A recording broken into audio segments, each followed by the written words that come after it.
How's it going, guys? My name is Dom, and today I want to show you how to create this characters remaining counter using JavaScript. So it's actually quite easy to develop, and it looks like this. So I've got this text area right here, and if I was to start typing inside of it, we can see we have the characters remaining counter on the bottom right. So this is live, and if I was to continue typing here, as we approach the last 10% of the remaining characters, we can see it turns red. Alright, so you might find this on many social media sites such as Twitter, or basically any site with text input may include this feature. So let's create this right now. So inside this document right here, it looks like this. Inside the source code, it looks like this. So we can begin by actually creating the text area element. So down here, let's make a new text area and give it an ID of something like my-text area. Okay, let's remove these attributes here, name, cols, and rows. Okay, cool. We can now make the actual div, which will contain the characters remaining text. So below here, let's make a new div with an ID of, let's just say, my-text area, and then remaining cars. Alright, cool. So saving this and refreshing gives us this right here. Okay. Let's add some text inside here. So we'll just say, for now, by default, 250 characters remaining. Alright, save and refresh. We'll try again, and we get that. So, let's add some essential styles to make it look like this. Alright, so back inside here, inside the style tag, let's add a new rule for the my-text area ID, and we'll say width of 100% and a height of something like 150 px. Alright, for the actual text, we'll just target the remaining cars ID. Alright, and we'll just say a color of a dark grey, a font size of 14 pixels, a font weight of bolds, a margin top of 5 pixels, and a text align of right. So now saving this and refreshing will give us that right there. Okay, so now for the actual JavaScript. So back inside here, inside the script tag, we can start by first getting a reference to both these two HTML tags. Alright, so inside here, let's make two constants, one for each. So let's make a new constant, and we'll call this one my text area, which is equal to document.getElement by ID. We're going to pass in the ID of my-text area to reference that one right there. So now this is equal to this. Alright, we'll make one also for the actual text of remaining characters. So we'll say remaining cars text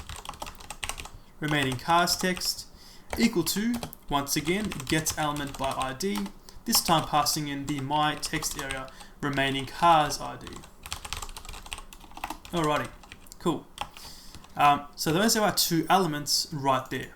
Alright, so now we're going to make a new constant which says the maximum amount of characters. So in this case here, it's going to be 250. So let's make a new constant, and we'll call this one max_cars equal to 250. Okay, cool.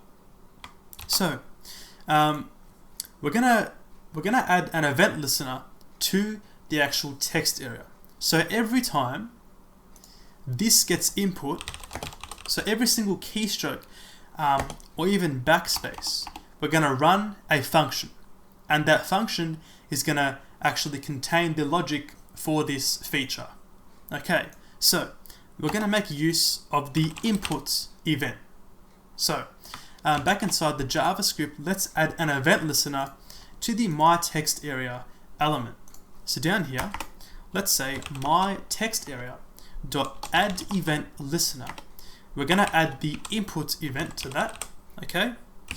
So for the function, we're going to use an arrow function. Okay. So the code inside these two braces is going to run whenever we insert or delete a character. So let's just say console.log got input as an example. So saving and refreshing this and then typing inside here, we can see every keystroke we get a message. If I was to backspace, we still get the same console.log code that is running. Okay, so let's put some logic inside this function. So the first thing to do is to actually get the amount of remaining characters. So to calculate this, we can make a new constant and we'll call this one remaining. Okay, so this will be equal to the maximum characters minus the character count inside the actual text area. So we'll say remaining is equal to max cars minus my text area dot value dot length. Alright, so my text area dot value is equal to it contains a string of the actual text that is inside the text area, and then dot length is going to be the actual amount of characters inside that string. So we have the remaining right there. If I was to console.log the remaining, we should see it inside the console. So we'll save this and refresh and start typing. We can see we get 245 and then all that stuff in the console. Okay, so now we need to actually put this value inside the text element. So this is quite easy to do. We can simply just down here, we can say remaining cars text, so that one right there, dot text content, so using the text content property, equal to we use a backtick template literal string here. Okay, we're going to say $ remaining, and then we'll say characters remaining. So number, characters remaining. So saving this and refreshing will give us the desired result right there. So now to actually add the red color when we get 10% or below.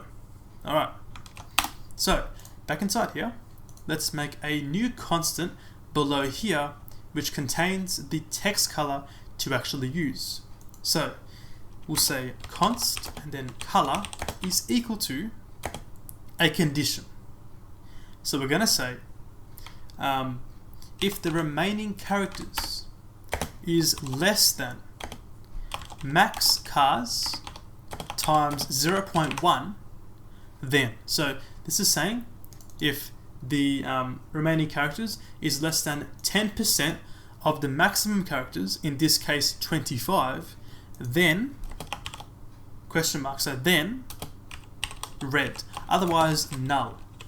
So question mark means if this is true, then do red, otherwise colon do null.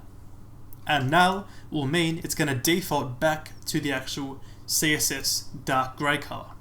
Alright, so we can then down here change the color of the text using the style CSS property. So down here, let's say remaining cars text dot style dot color is equal to the color. Alright, so saving and refreshing will give us hopefully the final result. We'll refresh, we can start typing, and everything still works. We can copy this and paste it a few times, getting under 25, and we get the red text. We can backspace this and go back to black or dark grey if we want to. Alright, so that is how you can create a characters remaining counter using a JavaScript. Thank you for watching, and I'll see you later.